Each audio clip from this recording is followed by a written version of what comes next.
Hey you guys, Britt here. Hey, today I'm going to do a video for you on clay body structure here. All right, so this is in a line of videos I've been doing because what I wanted to do was show you how to do like dig wild clay and then what to add to it, or if you needed to sieve it or something, some way to make it workable. And I realized I needed some background before I could do that. So I did one on like clays, like processed clay, like OM4, like Grolic, and I showed what they were and talked a little bit about that. So that gives you an idea of types of clay. And then, so it would be like kaolin, ball clay, stoneware clay, fire clay, earthenware clay, bentonite, like that. And then I did another video, maybe two before this, and that was on like the structure of clay, like hexagonal plate-like particles. And then I did another one on like properties, so plasticity, strength, etc., and how you might construct a clay body. So that would be clay, flux, and filler. So all that was leading up to this. Now today we're gonna just take real clay bodies, and I want to just look at them and talk about what's in them, so you can do this on your own and figure out, if I see a clay body, what is the function of this clay in this body? Or what's the function of this grog? So that's what I'm hoping to do today. A little ambitious, as you always. And then I also want to show you, like, one of the best things I ever did was to make a clay body. So I'm going to show you, like, you could take one of these recipes and then make a 1,000-gram batch, which is about 2 pounds, and make it up with a blender and pour it on plaster, and all of a sudden in like 10 minutes you'd have a clay body you could test on your own, and then run a shrinkage bar and an absorption bar. So I have that thing to show you too. And then some books. So I will hopefully make this helpful for you and educational. All right. So first thing I'll talk about is just first I always do like searching around. Like, I don't know if you know this, but online now there's a lot of courses that have things online, and you can just download lots of material from university programs.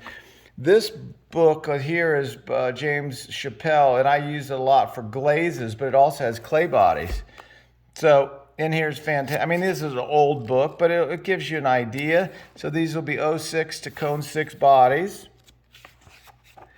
And then, you know, they'll have a vitreous buff body, and then you can just see, you know, you can see what it is. Try to think about, you know, why are they using this red art or Jordan or gold art, etc. Or like this one might be an Egyptian paste body.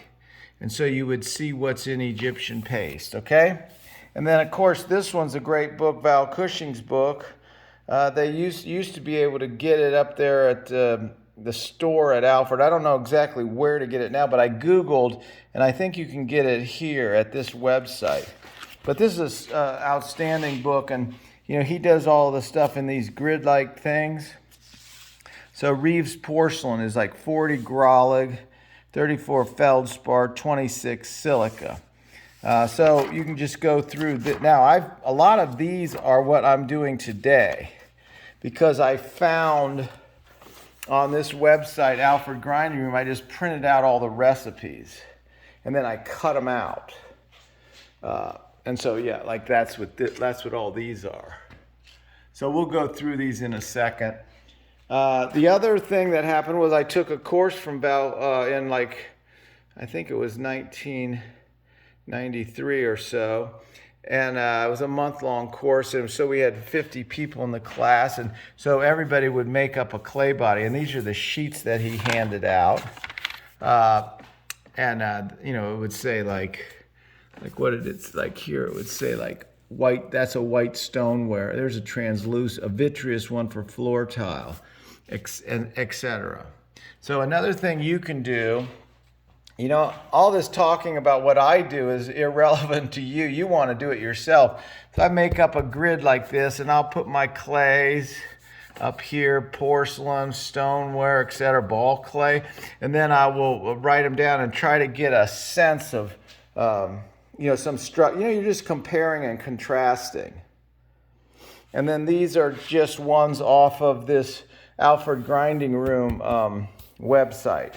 And they give, shrinkage. They're telling you the cone they fired the bar to, and then the shrinkage at that, and then the absorption at that. So by the time they get to cone 10, they have less than 1% absorption. At cone 6 is 2%. So you can see why you don't really want to use a cone 6 body or a cone 10 body at cone 6, etc. All right, so I think that's it. And maybe what we'll start with here, first of all, is like, say you did have a recipe, like this was your recipe for a porcelain. So if you have this recipe, this will kind of adds up to 100. I'm just going to add a 0 and a 0 and sorry, that's my left hand doing it. So that's a 1,000-gram batch. All I do is add a 0 to everything. Okay, now I make it up. It'll fit in 2 containers like this. And I add some water, blend it up till it can be, like a milkshake kind of deal. And then I'll just pour it onto these plaster bats. And when that's dry, I'll get 2 pounds and I can throw something or make something. So that's a fantastic thing to do.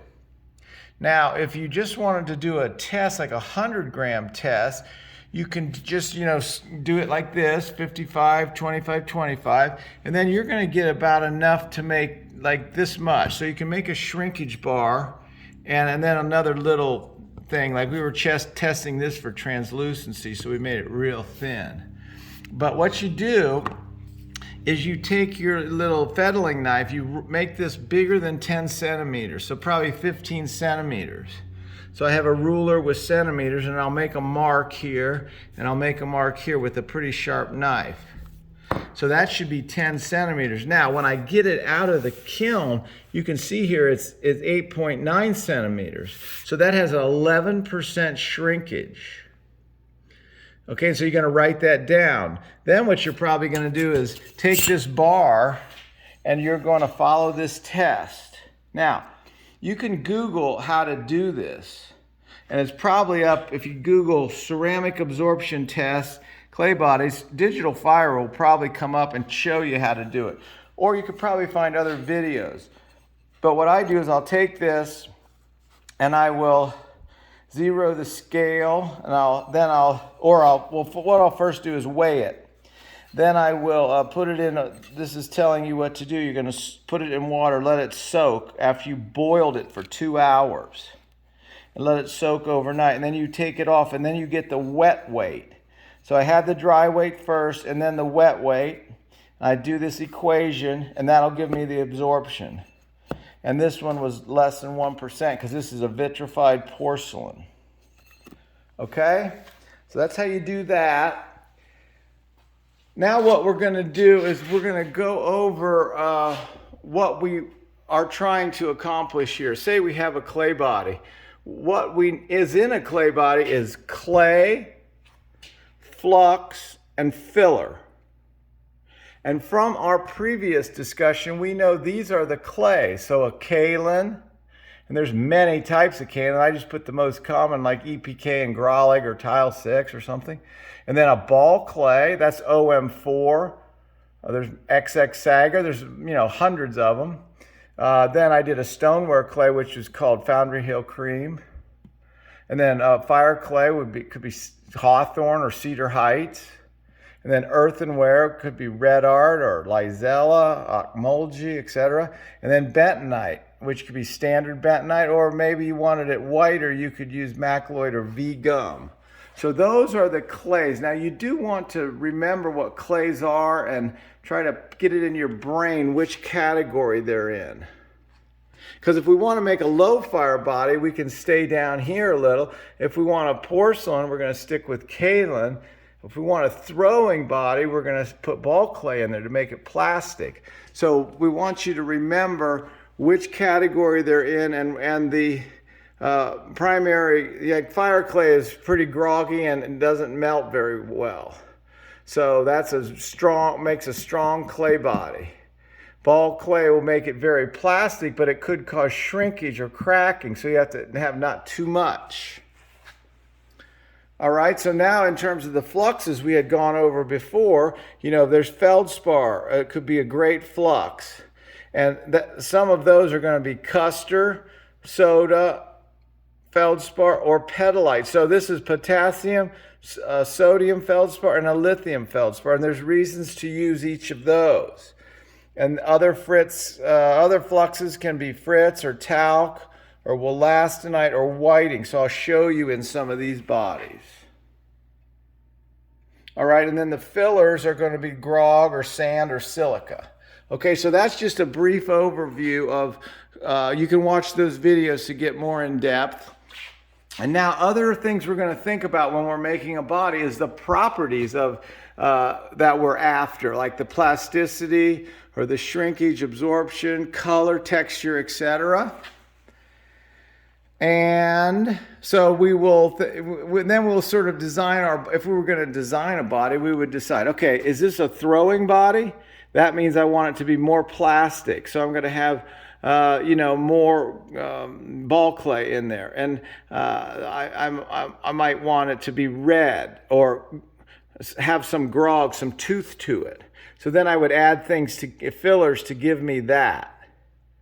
But if I had a hand building body, I don't really care about plasticity. I might be more concerned about that it's not going to crack when I make big, thick slabs. All right, so those are some things to think about. So let's start here with, we're going to start with cone 10 bodies. And we'll start with porcelain. So a common recipe for a porcelain is going to be 55 grolic, 25 Custer, and 25 silica. Now, the reason that's 55, 25, 25 is because bags of grolic come from England, kilograms. So one bag is 55 pounds. And so what I can do is do 2 bags of grolic, 1 bag of Custer, and 1 bag of silica, and I'll have that recipe. So when you're making clays in a mixer, you don't want to be weighing them out on a triple beam. You want to do it by bag. All right, and then what we want with porcelain is a white clay body with low absorption and usually high translucency. And so we want less than 1% absorption is our goal. Now, when we look, I just have a whole line here of white porcelains. And so I'm going to go through this. I drew a yellow line there. You see how many there are. I drew a yellow line where there's going to be clay, flux, and filler. Clay is grolic, Custer is the flux, and then the filler. And so that way we can sort of see, we just focus on the flux. So remember I said this was 25 Custer. This one here is 34 Custer and less grolic. So this will be more vitrified than this one up here because it's got more flux in it. It might be less plastic too because there's only 40 clay in here. And then they're using macloid as like I said, there's bentonite and macloid for plasticity. And so they're using 4%. They don't want any iron from bentonite. So they're doing macloid instead. And so same thing here. Now, this person uses Custer. This person's using Kona F4. Now, you can't get Kona F4, but you would use Minspar. And so this is similar to, this has got less silica in it than these other ones. That had 25 silica, this has 26, and this one has 15. So these are just ways people make bodies different for their purposes. Here is one, and you'll see in this one, they used a different kaolin, tile 6, EPK, so they didn't use any grolic, and this CNC is a ball clay. So they're trying to get some more plasticity. Probably better to throw with. and they've got a good amount of feldspar, so G200. You may have to use Custer or Mahavar or something, because they don't make, I don't know that you can get G200 anymore. You might be able to get G200 EU. Now these people were not so concerned about the iron, because they're getting iron probably from EPK and ball clay anyway, so they just use bentonite. And they don't need as much. Normally you would add 2 to 3%, but they've got some, this is giving plasticity, this C and C ball clay. Okay? So, and this recipe even tells you how much water to put in. So you can see this one has some grolic and some ball clay. This one's interesting to see because it's got silica as a filler and pyrax. So you can use different, so there's an endless combinations to do, but it's good for you to look at this and see, and then you'll see here's another one with pyrax and flint. So flint is silica.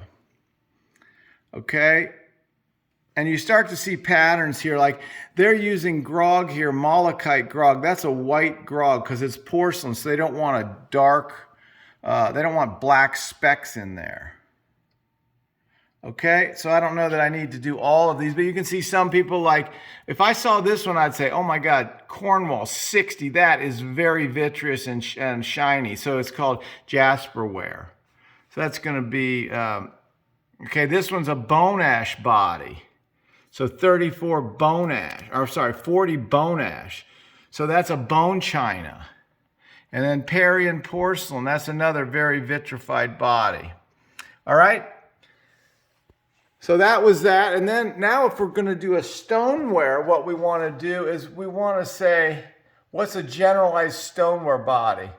This is a generalized stoneware body, and I didn't make a mistake, but the line covered it. This should be 70. Now give me a second here. I got to 70 fire clay, 15 ball clay, some silica and some feldspar, usually around 10 feldspar, because you want your absorption in a stoneware to be 1 to 2%. Okay? Now we can add certain amounts of grog to that too, so depending on what we're using. So here would be an example. So they're using tile 6, that's a kaolin, that's going to make it white. AP green is our fire clay, and OM4 is our plastic ball clay. So that gives you kind of an idea. We have like 70% kaolin, 73, and then 27 feldspar. Oh, I'm sorry, I messed that up. That might be the wrong, forget that one. Let's do this one. Okay, so here's tile 6 again, 25. Foundry Hill, that's a stoneware clay. Hawthorne, that's a fire clay. Helmar, that's a kaolin. And EPK. So this is a pretty whitish, smooth body. And they have 15 F4 feldspar. Oh, here's some more plastic clay, ball clay. But they also throw in some sand. Okay? This is a kind of a Helmar-ish body, but then look at the amount of grog they're using here. They're mixing up grog fine and medium, and then some silica. Let's see. I'm just trying to see if there's anything unusual about this guy. This one's using malachite, so it's probably a white body. They don't want black. Now, if you wanted a speckly body, you could add ilmenite or some kind of granular rutile or granular manganese to get speckly bodies. All right, let's see what else this is a flashing body, so they're using Helmer and okay. Then these are. I'll just see what we got here. These are stoneware, gray or tan stoneware body. So this is a pretty simple one. OM4 is a ball clay. Gold Art is a very fine fire clay, and Hawthorne's a fire clay.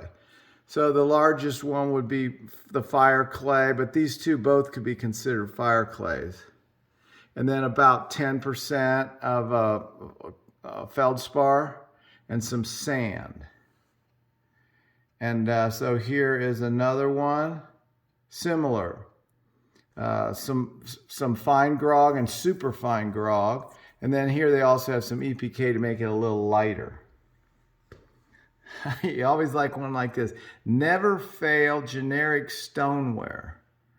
So that's pretty basic. That's 85% of clay, and then 10 of feldspar, and then some silica.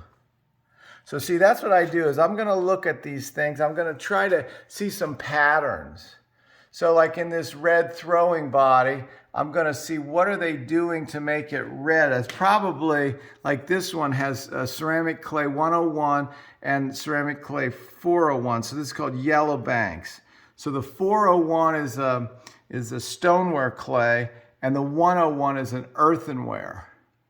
And so that's giving us our red stuff. Here this is red art is giving us our iron in this body. Okay? And then if we want a white hand building body, these are the ones we would try. And they're adding alumina to give this body strength. 5% alumina hydrate. They're using wollastonite as a flux with Custer. And then various grog. So quite a bit of grog there. That's 22% grog. Okay. I don't know if I can go through all of these, but this gives you an idea. Let's see if there's anything. Oh, here's one with like ocmulgee for the to give us our iron. That's a low fire clay. Now, a lot of these are old. This is a fire clay narco. A lot of these are old, so you have to learn what kind of clays were available and what you can use now. All right, so another type of a high fire body would be flameware. And the defining feature of this is always going to be, look at how much petalite. So that's a lithium, a low expansion feldspar. So they got 60. And then they mix it up with different grades of it. So you can also Google online flameware. I think this Robbie Lavelle had a really good article in Ceramics Monthly about flameware bodies. All right, we don't have too much time left, but so if we were doing cone 6 now, our absorption, so as we move from cone 10 to cone 6, we're going to need more flux. So that means we're going to need feldspar, frit, and talc extra in here. And then at cone 6, we want like 4 to 6% absorption instead of 1 to 2% absorption. And then low fire, we're going to have more flux, but 8 to 12% absorption in those clay bodies. All right? So a porcelain here, we're just going to look at what are they using more flux. This has frit, 3124. So they're getting 12% frit in there, in addition to the a lot more of feldspar, 28 instead of 10 or 10 to 25 in the other, the Goralic one. All right, this one, look at 60. So this is a very vitrified Parian porcelain, they call it. And, they mix the clays up. This is probably a good example of how a real clay body would be made, because you don't want to weigh it on a scale. You want to do it by bag. So maybe a batch at a factory would do like, 1 pallet of Grolic, 1 pallet of Tile 6, etc. All right. So here's a stoneware. Now, this is going to have, that's a kind of a stoneware clay, a ball clay, and so this will be a white body. This one is using talc to get more melting. Here's another one with talc. talc and feldspar, and then various clays. Okay, this one's interesting. This was another good thing about doing this is you see people's names, Ted Randall, and then you can look up who Ted Randall is or who Wayne Higby is, or etc. And you'll start to get a sense of the people that use this body and what kind of work they were making. But here they're using fibrous wollastonite, some porcelain grog, some iron, and then some Lizella is giving them iron too. So this is supposed to be handling freeze thaw at cone 6. Okay, this one even uses Gersley borate, 2%. I'm sorry, this is a casting slip. Okay, so that's another thing you can make bodies that are casting slips. So you're going to need, he used sodium silicate and Calgon to help deflocculate it. And this one has Darvan 7 and sodium silicate. All right, so, and you know, we're just going to see, this is what's going to make this a red body. Red art, 50%. Easy red. So we're going to be getting Lizella is 40%. That's going to give us. So sometimes I didn't circle flux here because Lizella is our flux. That's a low fire earthenware, and that's helping things melt. All right, I don't have much time left, so I'm going to come over here. I'm going to do this one I think is the most interesting, is this raku. So raku, we're going to need more sand. We're going to need some thermal shock properties. So some people are using a lot of fire clay and then talc to flux this body out. 18 talc. And see, look at this, is talc and wollastonite, 15 and 5. Here's a body I used to use. It was like a porcelain at low fire. I mean, at raku. So it was a bunch of EPK and ball clay, and then wollastonite and talc to help flux it out. It was an excellent body for low fire. Raku, so it didn't crack when you took it out at red hot. And then you can see here, like, look how much flux is here. So now they've got 35 flux and 10 wollastonite, 35 frit, 10 wollastonite. That is a lot of flux. Here is a sculpture body. So they're going to have 10, 10, and 10 of their, oh, I forgot wollastonite. So that's 40 of different fluxes. Here's an earthenware throwing body. So gold art, Ocmology, this is Blackbird. That's a dark, they don't make it anymore, but it was a dark slip. So this is a very dark body here with talc and frit to flux it. All right, what else can we show you here? So this is NC4 is a soda, so you'd use Minspar. And this is just, these are both giving it dark iron. They add barium to stop it from scumming. So they add a little bit of barium carb to stop low fire bodies from scumming. So one thing good about, look, you can see all these have barium, a little bit of barium in them. So this is very good to look at bodies like this and sort of get an idea, because when I did the description of things to add to a body, like the types of fluxes and stuff, then you can see how it's applied to various bodies. This is a low fire casting slip. So there's a lot of talc in here, and then Darvan to make it deflocked. I don't know if this works. I've never had much luck with a low fire red bodies. They're fussy when you have iron. So this is all providing iron here, and then some plastic clay, and then talc at 10%. They didn't put in the Darvan, or I missed it, one or the other. All right, well, I hope that was a little bit informative for you. I'm trying to see if I forgot anything. And the next video is going to be on wild clay, and then how to adjust your body when you get it and you say, okay, this has got very high absorption. What do I need? And then you would add some kind of feldspar or frit, or, depending on the cone you're at. Or if it's too much shrinkage, we may even add fire clay. All right, kids, make 10 clay bodies and call me in the morning.